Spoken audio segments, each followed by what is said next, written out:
Kwasinsia, Pacho Machi. Major so, Mamma Diamond. Lady D. Upon to say. Yamiadum, Adiachi. Moje dear Mofusane, not touch the ma a double dream dear. Nay, I said that, and the Bemano. Any Ashefua, a Brano, or Gibre say, found see over 200 TV stations. Ewo my Ghana. What dear, on Adom TV, and a bebo a demo. Edo munyina se ni gidie ni arehemu ahotoso omonya ewo yedwumedia ya yedim ebekon ashomo se yem wonsa ensi from the biada the lady jo sele wa bie kwama to we se bibia da na akwamu anesa sa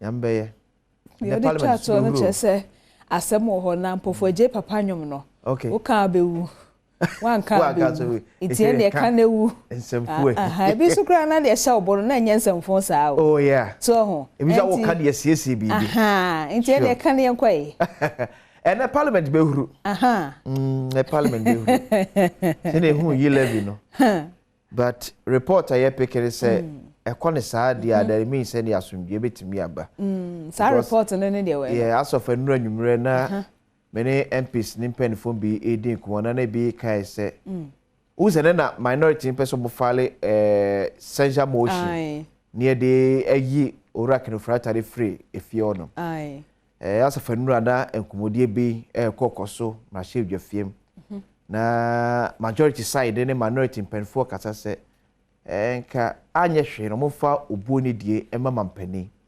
na sele mampani ahyebo so no abetu wana mo munya ma na mampani ntu wana mo na nko mo step down kakra o motion on person mo file no ene no na o mo hwe mampani because ase kasa die 138 majority MPs ajia tum se owura kenofori atamampani empam no omo ya he majority 138 majority na nkasa nya omo ya he omo ye 138 ena 38 nso kasa ena 138 ni nyina ena majia tum se mampani empam owura kenofori ata ena akọ minority nso a 136 say yempam kenofori ata is also ma say yefiem one ma chamber home na kasa omo nyina apart from the speaker ya yentina no kasa omunyina no akobenkrum say that's 274 MPs no nyina no akobenkrum say mampani empam because speaker dey so nka ho because speaker onim peso nti ono nka ho speaker nim peso bia wo manage nti na te say wohwemu a wo mo ye mra sebedwafo ededam peso ano no wo nyina akobenkrum say kenofrata yempam okay and a minority ne catch majority say majority ne catch minority say so o file censure motion am de ato abade apam kenofrata bamra kwan so no enkomunyan fa mampani na mampani na empam no because 3 weeks na mampani de man na swanesa meanwhile so minority say majority no so amfo aso anto abane na ene na o magi adamude it is say majority so be dey asan won ho say ye gi adamude ejina ena ene meeting me koso majority caucus no on be meeting because intel here ba so che say some members of the caucus no any certain commenter or kenofriata after say mampani pleading with the majority to hold on kakra no man 3 weeks no fan deal with that consensus from the aban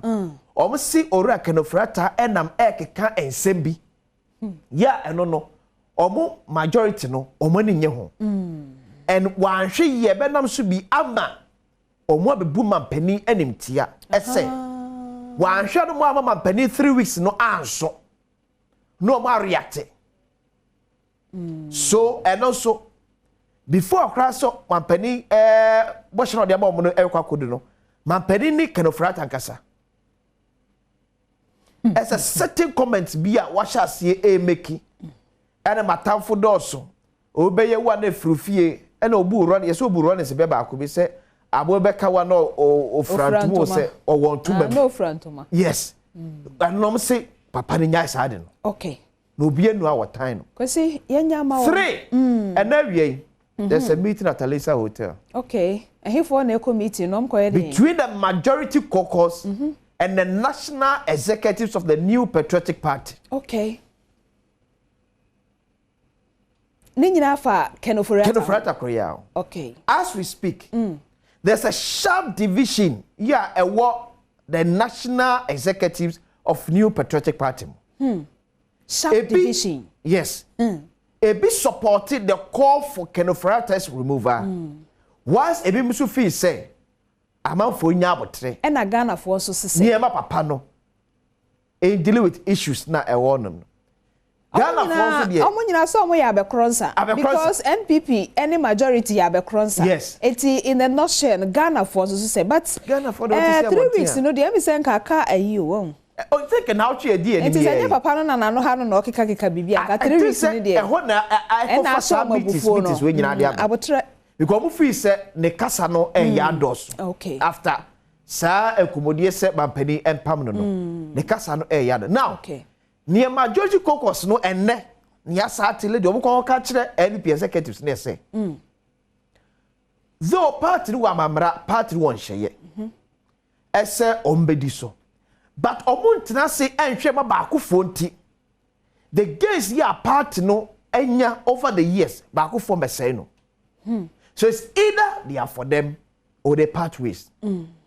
Jeno hu nhyiamu na bekoso. Enu nhyiamu na bekoso ene ewo Alisa Hotel. Okay. Mama ni nkomo we so taw emra wo say anopena o ka say enu a National Labour Commission aka kire acheche fo atia say omonsanko. Yes, na ni de. Ora Joseph Araba Vice President Dema National Association of Graduate Teachers. Operate aka mo acha pay eba bedwam dumade so Adom TV. Menju so many a. Ya da me ase. National Labour Commission say ye nyina nkran ne mu entutu nkran. Etuatia na mote no, mon calling off. Na mo ne aban penfo enkonkohia.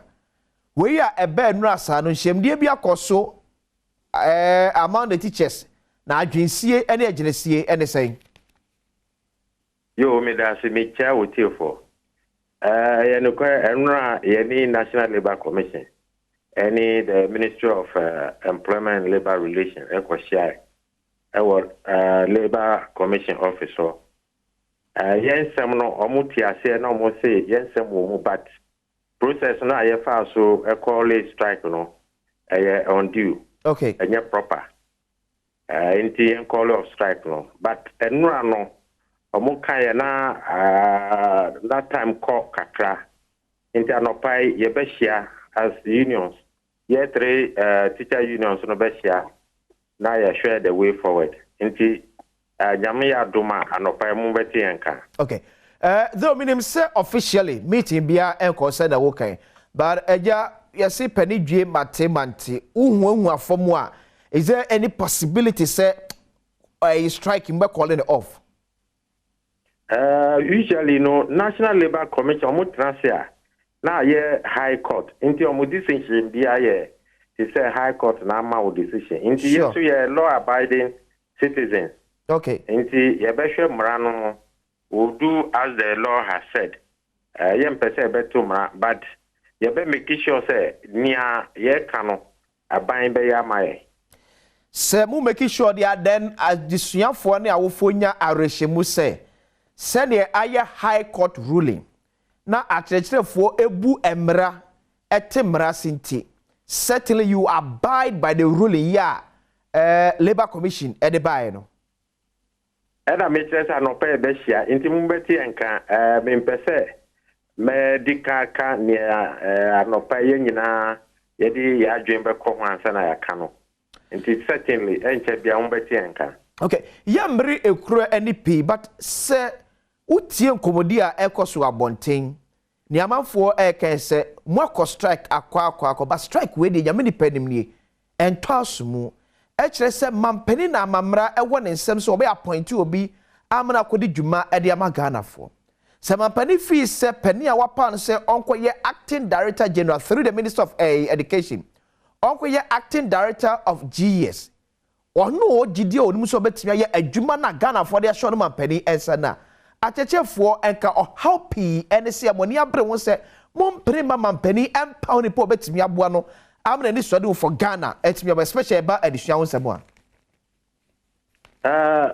mesre aka se okay marano kire se who read article 195 your constitutional article just say yes.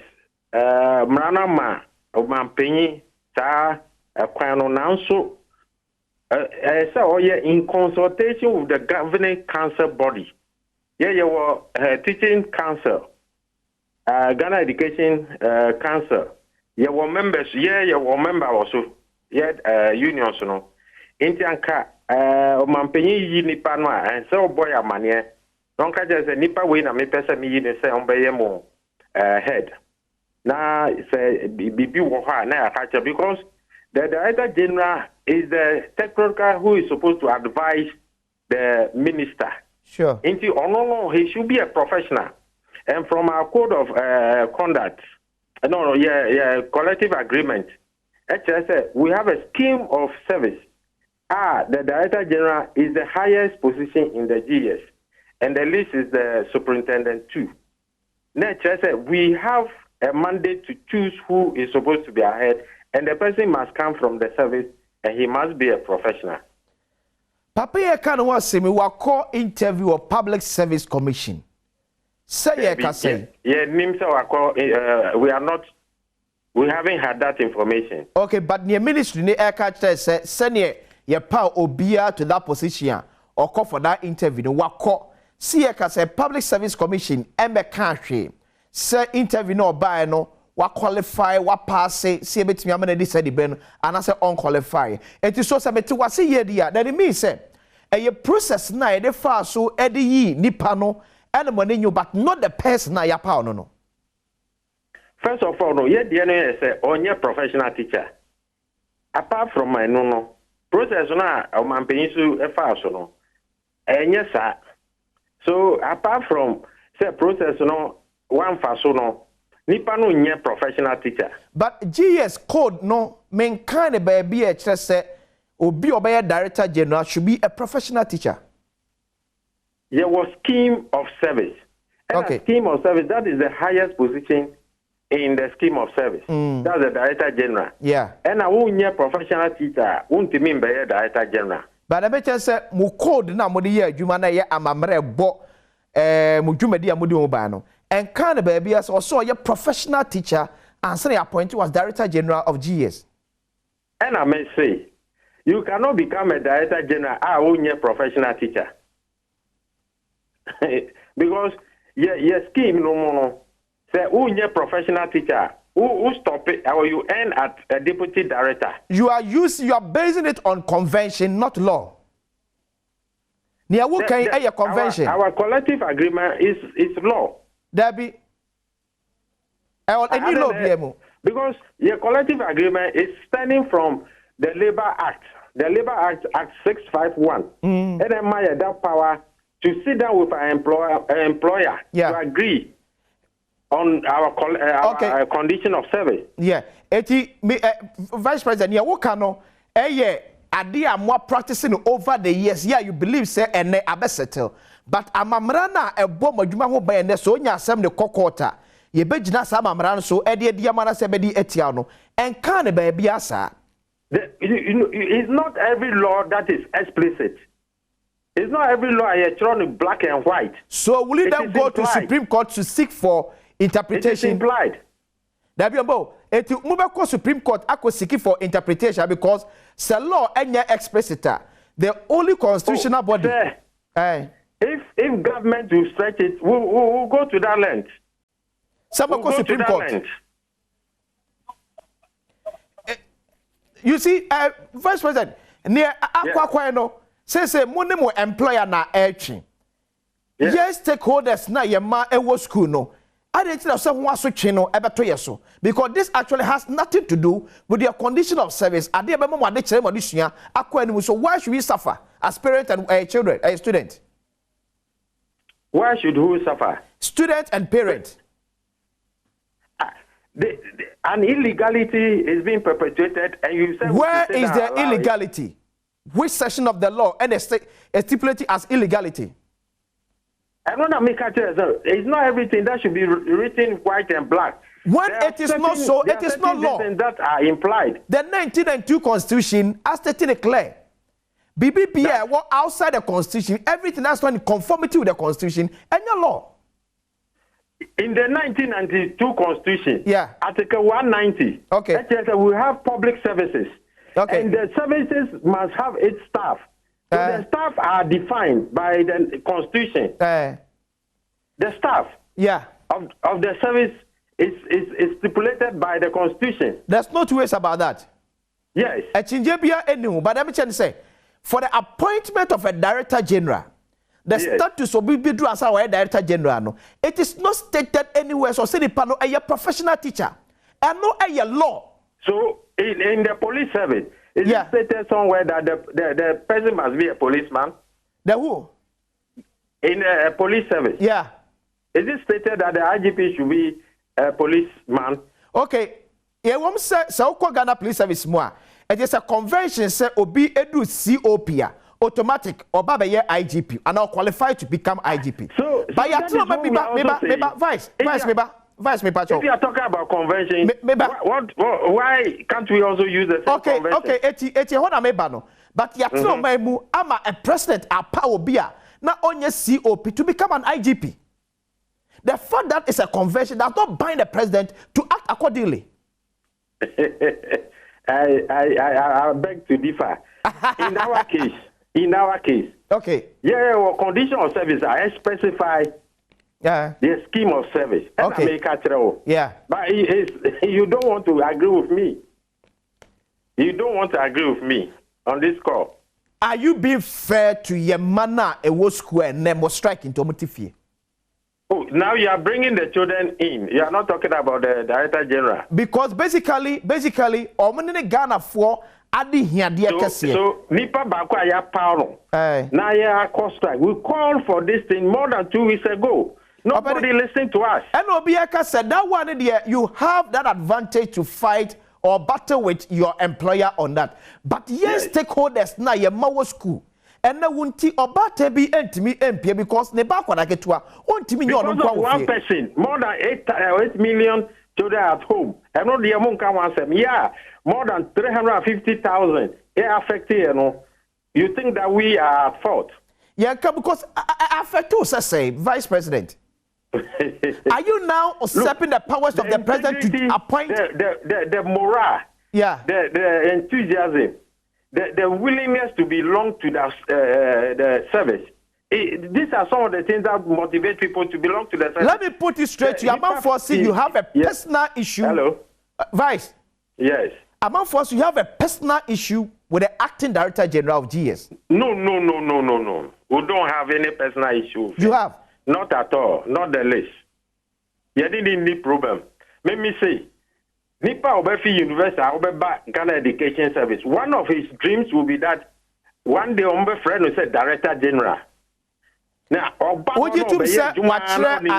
after some time, they will bring somebody from outside. That dream is killed forever.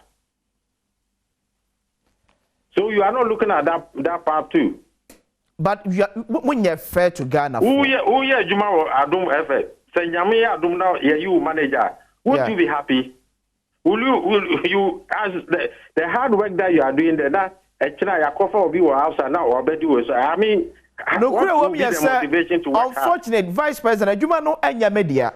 Owura kwasichum and decide who becomes a leader at a point of time. But in our case, we have a condition of service. They specify the scheme of service is different from what we are talking about. It is not stated anywhere in that condition of service. Say, your decision or opinion should be binding on the government. Media. Vice. No. Okay. I don't know if you have heard from the CROSAC. Okay. Have you heard from CROSAC? They have also written. Okay. So, you have seen their press release. Yeah, but who, Vice? Niama Ekoso, we have to talk about it. Niama Ekoso, okay. We as a nation we must talk about it because the Constitution has specified. So you have to consult the governing body, governing council body. You have not done so. Okay. You understand? But was it say by close of another? Yeah, by close of another, and I say, more calling of strike now, more to negotiation. So, yeah, I know your prayer. That is your prayer. Why said I see piano pay? You miss me that way. Yeah, Vice President Edema National Association of Graduate Teachers. Ye 20-hour FN and Dagrat. Ora Joseph Anaba. And you know Eddie no coup in Ghana. Defense Minister assures lady. And one of our boss no and Defense Minister Dominic Netiwo eba sempa FM kosi senju mediation nti nkoma twetwe na oni obi goso di no ano ba ko epie mu ne se ye obi adwen se mine mu ayehye dodo kom de ebinom dodo ebi nya dwuma anya dodo nti ku bi wo Ghana entisa nti Ghana edadin eno ho asem eno no and no inherited project abandoned 1,314 completed since 2017. Inti get fund for na ka say so obi ya amanyosema na say din say ye nti keke na wo keka say de obi beto ye no weja ho ama get fund aye omoka enye sadetie from 2017 e de besi ene no wo muguso o ma wie 1,314 enti eno ho asem eno no New Patriotic Party vote of censure against Ken Oforiatta, NPP MPs told to abstain. The na kwesi yebobo ho no eno enso ehwasem eno no ena ba konso wa ha say Ghana needs $400 million to import fuel every month. Okay, fuel price to reduce by next week. Copec for ena ekasa sebi senyame ya adomo a na watchwe ya ebesim no fam ngone bo no esobete nemom kwasi what percentage come say esobete it's likely say diesel esobete by 2 Ghana cedis. Okay. That say diesel no one letter there say 23 cedis 44 pesos. And esobete 2 Ghana cedis. 2 Ghana cedis. You be around somewhere be 21 Ghana cedis 44 pesos. And petrol be by say 1 Ghana cedis difference. So we move from 18 Ghana cedis to 17 cedis. Okay, half a loaf is better than none. So, Kwasi, yes. AdomOnline.com. No, the one crata and so the one crata them say some corner be but we say restructure economy around agriculture. Managing Director Edma Graphic na can say motor when the CFX yo engineer Christian Inti Ghana Highway Authority in Pedfo Akwa so omo edi ujuma din. Time for bold climate action. Abuja Park declares at COP 27. Daily Graphic and Ghanaian Times. Let's clean up Ghana's political system. Professor Mike Okwe and Eka Neseye. NLC orders striking teachers no. And so Ewo Ahadum. So as 2023 budget, Professor Kote called for massive reduction in ye levy.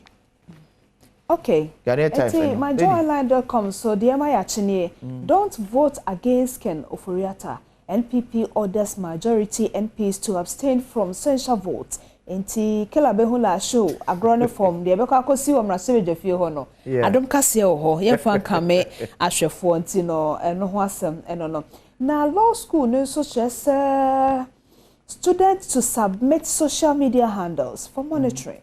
Enti we usua law e wo memu a na wo Facebook, Instagram, Twitter ba ku ya na no ba TikTok ane di akeke ka ho no na tse se otumi de o handles ni nyina ekoma school no na omani edi wachi eto de bia na de ebinom ye ho no mo de law no mo sua ne ye nkyerɛkyerɛ mo mafo humra no ebinom so ho no ma de obehu so ye on handle no na ensem fata obi a wo sua law enti well whatever it is no ye de empanifo eka enti eno ho asem eno no ena ba konso wa ha eye NPP ne Ken Oforiatta de na Copec so bo so mo de aseye fa na woche besim na no so ho asem ewo ahanum say na Ghanaians Petition General Legal Council against suspending YouTubers called to the bar. Hey.